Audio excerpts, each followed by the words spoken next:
ಒಂದು ಬಾವಿಯಲ್ಲಿ ಅನೇಕ ಕಪ್ಪೆಗಳು ವಾಸವಾಗಿರ್ತವೆ. ಅನೇಕ ಕಪ್ಪೆಗಳು ಮೇಲಕ್ಕೆ ಬರುವ ಉದ್ದೇಶದಿಂದ ಎಗರಲು ಪ್ರಯತ್ನವನ್ನ ಪಡ್ತಾ ಇರ್ತವೆ. ಆದರೆ ಅಲ್ಲಿರುವ ಕೆಲವು ಕಪ್ಪೆಗಳು ನೀವು ಎಗರಲಾರಿರಿ, ನಿಮಗೆ ಅದು ಸಾಧ್ಯ ಆಗೋದಿಲ್ಲ ಅಂತ ಹೇಳ್ತಾ ಇರ್ತವೆ. ಆದರೆ ಒಂದು ಕಪ್ಪೆ ಮಾತ್ರ ಎಗರಿ ಎಗರಿ ಅನೇಕ ಬಾರಿ ಪ್ರಯತ್ನವನ್ನ ಪಟ್ಟು ಕೊನೆಗೆ ಮೇಲಕ್ಕೆ ಸೇರುತ್ತೆ.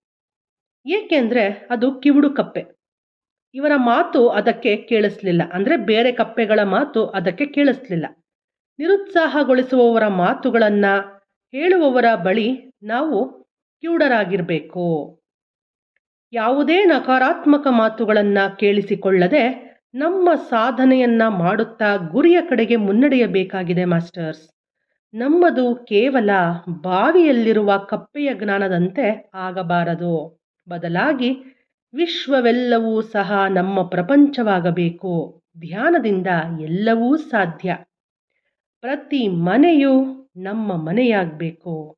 ನಾವು ಸಹ ಆ ಮನೆಯವರಂತೆ ಆಗಿ ಎಲ್ಲರಲ್ಲೂ ಬೆರೆತು ಹೋಗಬೇಕು. ಆ ಭೇಟಿಯ ನೆನಪುಗಳು ಎಲ್ಲರಲ್ಲಿಯೂ ಸ್ಥಿರವಾಗಿ ಉಳಿಯಬೇಕು.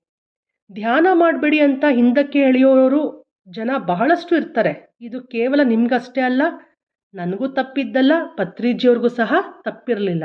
ಆದರೆ ಯಾವುದಕ್ಕೂ ಕಿವಿಗೊಡದೆ ನಾವು ಮುನ್ನಡೆಯಬೇಕಾಗಿದೆ. ಕೆಲಸ ಕಾರ್ಯ ಇಲ್ಲದಿರುವವರು ಧ್ಯಾನವನ್ನ ಮಾಡ್ತಾರೆ ಅಂತ ಹಲವಾರು ಜನ ಹೇಳ್ತಾ ಇರ್ತಾರೆ. ಆದರೆ ಅದು ಹಾಗೆ ಅಲ್ಲ. ಯೋಗಿಗಳು ಮಾತ್ರವೇ ಧ್ಯಾನಕ್ಕೆ ಬರ್ತಾರೆ.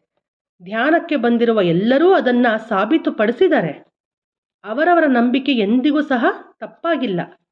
ಒಂದು ಕೆಲಸದ ಮೇಲೆ ಗಮನವನ್ನ ಇಟ್ಟು ಹಿಂದಿರುಗಿ ನೋಡದೆ ಯಾರು ಆ ಕೆಲಸವನ್ನ ಮಾಡ್ತಾ ಮುಂದೆ ಸಾಗ್ತಾ ಬರ್ತಾರೋ ಅವರ ಆ ಕೆಲಸ ಖಂಡಿತ ಸಫಲ ಆಗುತ್ತೆ. ನಮ್ಮ ಸಂಕಲ್ಪ ಶಕ್ತಿ ಅನ್ನೋದೇನಿದೆ ಅದು ಬಲಿಷ್ಠವಾಗಿರ್ಬೇಕು ಮಾಸ್ಟರ್ಸ್.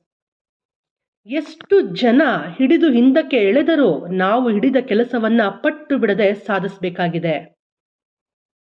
ಧ್ಯಾನವನ್ನ ಪ್ರೋತ್ಸಾಹಿಸದೆ ಕಾಲೆಳೆಯುವವರು ಬಹಳಷ್ಟು ಜನರು ನಮ್ಮೊಂದಿಗೆ ಇದ್ದೇ ಇರ್ತಾರೆ. ಆದರೆ ಅವರ ಮಾತುಗಳನ್ನು ನಾವು ಆಲಿಸದೆ ನಮ್ಮ ಸಾಧನೆಯ ಹಾದಿಯಲ್ಲಿ ನಮ್ಮನ್ನು ನಾವು ತೊಡಗಿಸ್ಕೊಂಡು ಮುನ್ನಡಿತಾ ಇರಬೇಕು.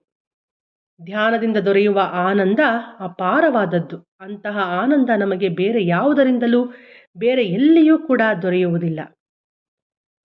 ಒಬ್ಬರಿಗೊಬ್ಬರು ಅನುಭವವನ್ನು ಹಂಚಿಕೊಳ್ತಾ ಈ PSSMನಲ್ಲಿ ನಾವೆಲ್ಲರೂ ಪಿರಮಿಡ್ ಮಾಸ್ಟರ್ಸ್ಗಳು ಆನಂದವನ್ನು ಪಡ್ಕೊಳ್ತಾ ಇದ್ದೀವಿ.